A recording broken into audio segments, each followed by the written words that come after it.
Guys ડર લાગે થોડું. મજામાં દાદા? મજામાં. તબિયત પાણી કેવો ચાલે? બસ શાંતિ હો. તો તમે આટલું જિંદગીમાં અનુભવ લીધા છે, તમે અમારી ઉંમરના બાળકોને શું સલાહ આપવા માંગો, શું શીખ આપવા માંગો?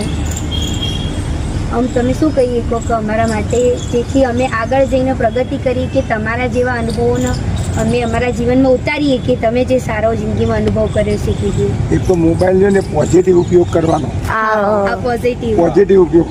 તમે ભણતા હોય તો એજ્યુકેશન માટે, ધંધો હોય તો ધંધા માટે, કોઈ જગ્યાએ તમારે કોઈ ધંધો કે ગમે તે, બાકી આ જોવા કે રમવા કે એ બધું તો ખોટું જ છે. બરાબર. એનાથી તો કોઈ આપણને કોઈ લાભ નહીં. 0% ઇન્કમ કહેવાય એમાં. 100% સાચી વાત. સારા મિત્રોની બેઠક જોઈએ. બેઠક, સારું વાંચન, મોબાઈલનો ઉપયોગ કરો પણ સારી કોઈ કથાઓ જોવું કે એમાં જાણવા પૂરતું હોય ને તો ઘડી બરાબર. જાણવા જેવું એમાંથી લ્યો. અત્યારે તમે 10 જણ બેઠા હોય, 10 જણ, તો 10 માંથી 9 જણના પાસે મોબાઈલ ચાલુ હોય. અને પોતાના પેલા એમ જ વ્યસ્ત હોય, બીજો શું કરે જોતા જ નહીં, કોઈ પેલી નહીં. તમે કોઈ એકબીજાની સુખ દુઃખની, કોઈ સારા કામની તો કોઈ વાતો કરો ખરા, તમને બીજું જાણવા મળે.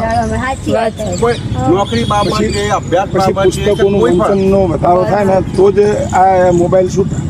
પુસ્તકોનું વાંચન વધારે તો મોબાઈલ છૂટે.